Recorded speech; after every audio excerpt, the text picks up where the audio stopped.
Well, good afternoon, all, and welcome to the Vale Glamorgan Cabinet meeting of the 8th of June 2023.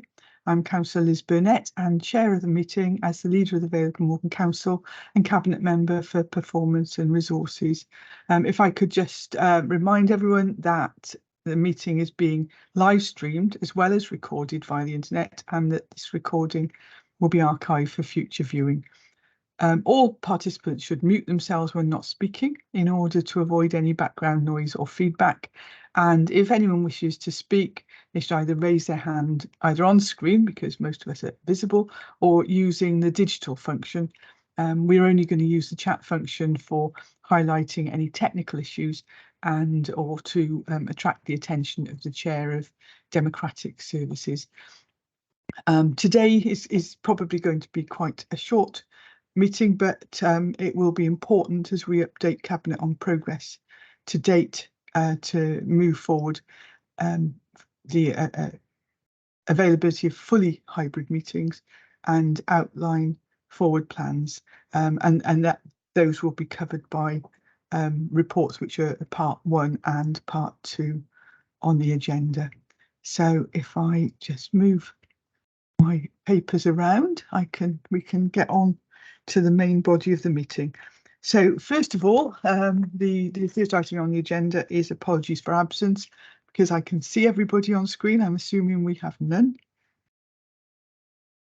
And next is agenda item 2, which is the minutes of the meeting held on 25th of May 2023. If I can take those as a true reflection of the meeting, I'd move. And I'll second those. Thank you. Agenda item 3 is to receive declarations of interest and also the nature of such interest, if there are any. Do we have any declarations of interest today? None formally received, Chair. Thank you. And then on to 2 reports from me, if I can get through to those. The first one, agenda item 4, is the use of Chief Executive's emergency powers, and this is pretty well a housekeeping report that we have before us a number of times a year, mostly in terms of amendments to budgets, to changing things from revenue into capital expenditure, and also accepting grants so that we can get on with the work. All of the items where emergency powers have been used are laid out under section 2 of the report, and so there's a whole range of things in terms of works to steps at Nantalug, for example, Jenner Park, high level glazing in Penarth. Then there's work to St Helens Primary School, Ysgol St Cyrig, and Llansanna Primary, and I said a whole range that are outlined in there, but fairly straightforward and nothing really out of the ordinary there. So there's only one recommendation on this, which is that the use of the Chief Executive's emergency powers be noted. I'd move. And I'll second that. Thank you. And then coming on to agenda item 5, and that's the hybrid meeting platform update. And it's interesting, actually. It's sort of reflecting on where we've come with this. That I mean, it actually is. It feels like a lifetime since all of a sudden we were switched into making hugely complex decisions, hanging on crackly phone lines with anything up to sort of 20-25 people competing to get in with no formal way of doing so, and making very complex decisions. And one such decision was, I don't know if you can remember when we first went into lockdown back in 2020, we closed all schools one day on a Friday, and on the Monday they all reopened as childcare hubs, every single school in the Vale, and worked 12 hours a day to provide support for vulnerable children and children of key workers. All that was done on phones, and it was difficult to say the least. And since then, we've got to a situation where, today actually, some of us are in the office, some of us are elsewhere, some of us are working from our homes. And this is the way that we can all fully participate, but we also can be very visible to people who are watching the recording. And it's very transparent, very open for people who would want to participate. And I think the viewing figures have actually gone up on our meetings on those. So this is an update report on where we've got to in the aim of having meetings. We call them hybrid, but they're multi-location, so that you can actually attend from wherever you are. That they can be fully bilingual, and that will be accessible. And also for us, and it doesn't happen everywhere, that our meetings are live streamed as they happen, but also it can be viewed afterwards. So if any member of the public wants to just check up on what was said at a certain meeting, that's very easy. And also to have electronic voting as well. So there were a lot of requirements of one system that we need to get right. So this report is at the part 1 report. There is a separate part 2 report later in the agenda, which contains the commercially sensitive data, but overall they're pretty similar reports.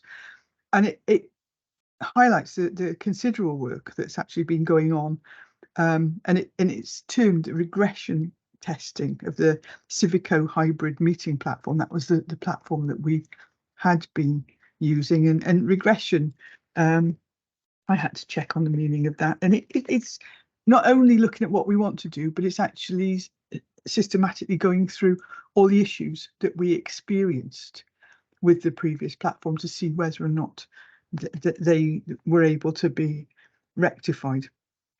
So officers have gone out, they've gathered information right across other Welsh local authorities, talked to different suppliers to look at how that can how theirs are working, the types of issues that they have and how it works in practice.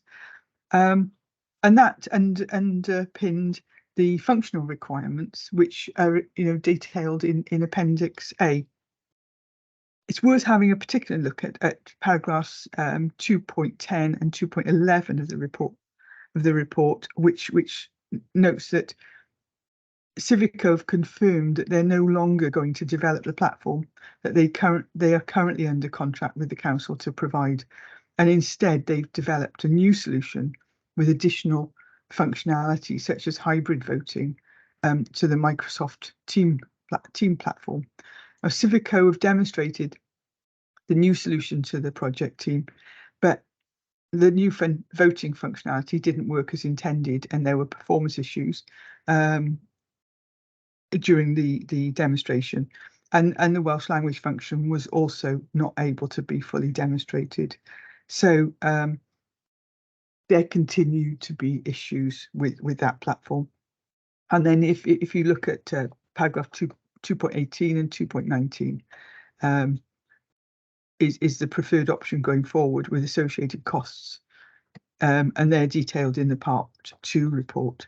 So in 2.18 it says to enter into a performance assessment, which is a proof of concept agreement. So that's where sort of piloting and testing it out with an alternative supplier on a short-term basis, which would be up to 12 months, to live test the preferred solution, and at the council's discretion to enter into a 3-year contract with an option to extend for 1 additional year. And the preferred and recommended approach is to proceed in line with the approach set out in that paragraph. Such an approach would allow further testing during the initial year to build confidence in the new system in advance of entering into a longer term contract arrangement. And then if you sort of move on through the report a bit, that in paragraph 2.26, it outlines that Microsoft Teams and Livestream via OBS and YouTube will continue to be used to facilitate remote meetings until a replacement hybrid meeting platform capable of providing suitable translation requirements has been identified and implemented. So we're going to continue for a short while we move over to that. We will be looking at investing in an enhanced broadband link, which will be sort of 500 megabits per second to support this in order to but then actually 500 is not huge these days, and I think an awful lot of us have been moving on to that to make sure that we've got an effective link. And then going on, paragraphs 2.27 to 2.35 of the report refer to the practical and resource implications. And they recommend feasibility study being undertaken to actually look at whether or not we have a fixed layout in the council chamber and committee rooms, which simplifies the sort of setup for the live streaming, etc., and resource implications. So we'll be looking at that, and we'll also be talking to elected members to establish their choice of language when participating in council and committee meetings, etc., to make sure that we are fully able to treat both languages as equal. So the recommendations before us on this report, on the Part 1 report, is that Cabinet notes the position as outlined within this report and considers the data provided in the Part 2 report before making a decision on the way forward regarding the Council's contractual arrangements and the options going forward later in the agenda. And 2, that Cabinet refers this report and the Part 2 report on the same matter later on the agenda to Corporate Performance and Resources Scrutiny Committee for its consideration. So we'll be sending that to Corporate Performance shortly, and then if they have any comments, that will come back to us. So I'd so move on that. And I'll second those recommendations. Thank you. Over. And then over to agenda item 6, and that's for Cabinet Member for Neighbourhood Services, Neighbourhood and Building Services, related to the disposal of a small parcel of housing owned land at Trebeverad, Boverton. So that's over to you, Mark. Thank you very much, Lisa. Yes, this is a report on a very small parcel of land owned at Trebeverad in Boverton. Now, as you know, as a council, when we have very small pieces of land which we can't use very much for any particular purpose, we have what we call an insight board that has a look at it. And if there's no one else not interested in that piece of land in terms of the council, we then, if we do get inquiries, then we can offer it for sale. Now, we've had such an inquiry. So what I'm now going to move is to move to a recommendations. So the first recommendation, that the Cabinet declares the parcel of housing land shown at Appendix A, there's 3 appendices showing the land, Appendix A and Appendix B and C, as surplus to the council requirements. Secondly, that authority is given to the head of housing and building services to dispose of the land shown at Appendix A under the 32 to 34 sections of the Housing Act 1985, subject to compliance with legislative provisions, any statutory consents required, and following recommendations from 3 to 5, which I'll read out now. Recommendations 3 is that delegated authority be granted to the Director of Environment and Housing, and in consultation with the Cabinet Member, which is myself, for Neighbourhood and Building Services, and Head of Finance, Section 151 Officer, agree the appropriate terms and conditions for disposal of the parcel of land. And that number 4, that the council relates to consent E of the general consents for disposal of land, houses of land 1994, made under the Housing Act 1985, disposable to comply with the relevant legislative provisions and any statutory consents required. And finally, recommendation 5, that the monitoring officer Head of Legal and Democratic Services be authorised to prepare and complete and execute the required legal documentation to authorise any disposal subject to recommendations above. And I like to move. Super, thanks, Mark. Gwyn, did I see your hand up? Yes, Leader, just to say I'm happy to support, as are all the local members who confirmed this some time ago. Thank you. Thank you very much. I'm delighted by that. Thank you. Thanks. So do I take it therefore, Gwyn, that you're seconding the motion? Yeah, excellent. Or the recommendations rather, I'm getting ahead of myself. So super, that's all agreed. And then we have a report, agenda item 7 for Cabinet Member for Social Care and Health relating to the corporate parenting panel. That's the update to the terms of reference. Over to you, Eddie. Thank you, Leader. Yeah, the report is quite short because it's clear the intention is that we've got a corporate parenting panel, which, as we're aware, it's got a range of members and officers from the council, which the role is for the purpose of ensuring that we look after our children that we're responsible for, as any good parent would do.